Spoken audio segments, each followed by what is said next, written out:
আপনি কি কখনো ভেবে দেখেছেন পৃথিবীর হাজার ফুট গভীরের কালো এক টুকরো পাথর কিভাবে কয়েক মাসের মধ্যে বদলে শক্তিশালী ধাতব চুম্বকে পরিণত হয়? তাছাড়া প্রতি বছর কেন পৃথিবী জুড়ে প্রায় 20 বিলিয়ন ডলার বা হাজার হাজার কোটি টাকা খরচ করা হয় সাধারণ দেখতে এই ধাতব টুকরোর পেছনে? খনি থেকে রেয়ার আর্থ বা বিরল খনিজ যেমন আয়রন, বেরিয়াম, স্ট্রনশিয়াম বা নিওডিমিয়াম খুঁজে বের করা হয়। ভূতাত্ত্ববিদরা প্রথমে পুরো এলাকা স্ক্যান করে ঠিক করেন কোন জায়গায় কত টাকা আছে। এরপর বিশেষ ড্রিলিং মেশিন দিয়ে মাটির একের পর এক স্তর ভেদ করা হয়। সবকিছু ঠিকঠাক জানা গেলে হিসেব করে বিস্ফোরণ করান ঠিক কত গ্রাম বিস্ফোরক প্রবাহের হারে কোন দিক দিয়ে শিলা ফাড়ে। সবকিছু মিলিমিটার লেভেলে হিসেব করা হয়, যাতে খনিজের টুকরোগুলোর মান এতটুকুও নষ্ট না হয়। পরের বিশাল শক্তিশালী কনভেয়ার বেল্ট আর ট্রাকে করে টেনে টেনে আকরিক কারখানায় নিয়ে আসা হয়। কারখানায় আনার পর শুরু হয় এক বিশাল কর্মযজ্ঞ। পাথরগুলো কারখানায় পৌঁছানোর পর প্রথমেই সেগুলোকে ভালোভাবে ধুয়ে ফেলা হয়, যাতে ওপরে থাকা কাদা, ধুলো কিংবা অন্য অমেধ্য পরিষ্কার হয়ে যায়। এরপর এগুলোকে পাঠানো হয় বিশাল এক গ্রাইন্ডিং সেকশনে। এখানে শুরু হয় পাথরকে সূক্ষ্ম পাউডারে রূপান্তরের ধাপ। এখানে বল মিল বা জেট মিল মেশিনের ভেতরে এগুলোকে ঢেলে দেওয়া হয়। মেশিনগুলো একটানা 4 থেকে 6 ঘন্টা ধরে ঘুরতে থাকে এবং পাথরগুলোকে পেশাই করতে থাকে ততক্ষণ পর্যন্ত যতক্ষণ না এগুলো চুলের থেকেও সূক্ষ্ম পাউডারে পরিণত হয়। এই সময় মেশিনের তাপমাত্রা সব সময় 180 ডিগ্রি সেলসিয়াস থাকে। ফারেনহাইটের নিচে রাখা হয় যাতে ম্যাগনেটের প্রাকৃতিক শক্তি নষ্ট না হয়ে যায়। গ্রাইন্ডিং শেষে শুরু হয় ফ্লোটেশন বা ভাসমান প্রক্রিয়া, যেখানে বিশাল ট্যাঙ্কে পানির সাথে বিশেষ কেমিক্যাল মিশিয়ে এক ধরনের ফেনা তৈরি করা হয়। এখানে ঘটে এক অদ্ভুত বিজ্ঞান। আসল দামি খনিজ কণাগুলো বাতাসের বুদবুদের সাথে আটকে ভেসে ওপরে উঠে আসে, আর পাথর বালি নিচে তলিয়ে যায়। এই পুরো কাজটা আবার হয় সম্পূর্ণ বদ্ধ একটা ট্যাঙ্কের ভেতর, যাতে কোনো ক্ষতিকর গ্যাস বা ধুলোবালি সম্পূর্ণ বাতাসের বুদবুদের সাথে আসল দামি খনিজ কণাগুলো বাতাসের বুদবুদের সাথে মিশে নষ্ট না হয়ে যায়।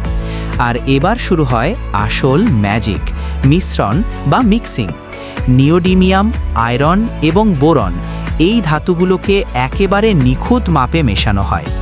এরপর এই মিশ্রণকে একটি ভ্যাকুয়াম বা বাতাসশূন্য চুল্লিতে পাকানো হয়। তবে চুল্লিতে আগুন দেওয়ার আগে পুরো বাতাস বের করে সেখানে আর্গন গ্যাস ভরে দেওয়া হয়, কারণ বাতাসে সামান্য অক্সিজেনও যদি এই গলন্ত ধাতুর সংস্পর্শে আসে তাহলে পুরো নিওডিমিয়াম নষ্ট হয়ে যেতে পারে। এরপর এসবগুলোকে ঢোকানো হয় ইন্ডাকশন ফার্নেসে, যেখানে প্রায় 3000 ডিগ্রি ফারেনহাইট তাপমাত্রায় এগুলোকে গলিয়ে টক বগে লাভায় পরিণত করা হয়। চোখের পলকে এগুলোকে ঠান্ডা করে পাতলা ফ্লেক্স বা ধাতব চিপসের মতো তৈরি করা হয়। ভাবছেন কাজ শেষ? একদমই না। এবার পাউডারকে ঢোকানো হয় স্টিলের ছাঁচে। ছাঁচের চারিপাশে থাকে শক্তিশালী চুম্বক ক্ষেত্র, যার শক্তি কয়েক টেসলা পর্যন্ত উঠে যায়।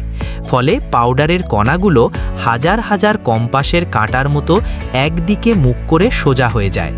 মাত্র কয়েক সেকেন্ডের এই প্রসেসটাই নির্ধারণ করে ম্যাগনেটটা ভবিষ্যতে কতটা শক্তিশালী হবে।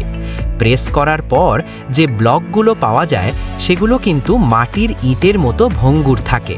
এগুলোকে শক্তিশালী সলিড মেটালে রূপান্তর করতে আবার বিশাল ওভেনে 2200 থেকে 2400 ডিগ্রি তাপমাত্রায় পোড়ানো হয়। ঘণ্টাখানেক ধরে এই তাপে পোড়ানোর ফলে পাউডারের কণাগুলো একে অপরের সাথে জোড়া লেগে নিরেট একটি ধাতব খণ্ডে পরিণত হয়। ফ্যাক্টরির পরের ধাপের ডায়মন্ড কাটার বা লেজার মেশিন দিয়ে এই ব্লকগুলোকে কেটে নির্দিষ্ট সাইজ করা হয়। শেষে আসে সবচাইতে চমকপ্রদ ধাপ। এত প্রসেসিংয়ের পরেও কিন্তু এগুলো এখনও ম্যাগনেটই হয়নি। এগুলো কেবল সাধারণ ধাতুর টুকরো, যার কোনো আকর্ষণ ক্ষমতা নেই। তাই এবার এদের আসল শক্তি জাগানো হয় ম্যাগনেটাইজেশন প্রক্রিয়ায়। মেশিনের ভেতরে রেখে মাত্র 1-5 মিলিসেকেন্ডের জন্য এর মধ্য দিয়ে হাজার হাজার ভোল্টের বিদ্যুৎ চালনা করা হয়। আর এই নিমেষেই যে ম্যাগনেটিক ফিল্ড তৈরি হয় তা পৃথিবীর স্বাভাবিক চুম্বক ক্ষেত্রের চেয়ে প্রায় 10,000 গুণ বেশি শক্তিশালী। এভাবেই একটি সাধারণ ধাতুর টুকরো বিশ্বের উন্নততম শক্তিশালী চুম্বকে পরিণত হয়। সবশেষে স্বয়ংক্রিয় মেশিন কোয়ালিটি চেক করে। এরপর প্যাকিং করার সময় আবার খুব সাবধানতা অবলম্বন করতে হয়। প্যাকিং শেষ হলে এই ম্যাগনেটগুলো চলে যায় টেসলার মতো ইলেকট্রিক গাড়ির মোটরে, বিশাল উইন্ড টারবাইনে কিংবা হাসপাতালের এমআরআই মেশিনে। মাটির নিচের পাথর থেকে শুরু করে অত্যাধুনিক প্রযুক্তির চাকা ঘোরানো এই ছোট ধাতব টুকরোগুলো আমাদের আধুনিক সভ্যতার অদৃশ্য স্নায়ুতন্ত্রের মতো কাজ করে। যে ছোট ধাতব টুকরোগুলোকে আমরা সাধারণ চোখে দেখি, সেটাই আসলে পৃথিবীর সবচেয়ে শক্তিশালী প্রযুক্তিগুলোর অদৃশ্য হৃৎপিণ্ড। আর এর পেছনে লুকিয়ে থাকে খনি থেকে কারখানা পর্যন্ত অসংখ্য ধাপ, নিখুঁত বিজ্ঞান আর মানুষের অসাধারণ উদ্ভাবন শক্তি। এই ছিল আজকের ভিডিওটি কেমন লেগেছে অবশ্যই কমেন্টে জানাবেন। আর যদি আমার চ্যানেলে নতুন হয়ে থাকেন তাহলে অবশ্যই চ্যানেলটা সাবস্ক্রাইব করবেন। দেখা হচ্ছে পরের কোনো ভিডিওতে। ততক্ষণ পর্যন্ত ভালো থাকবেন, সুস্থ থাকবেন। ধন্যবাদ।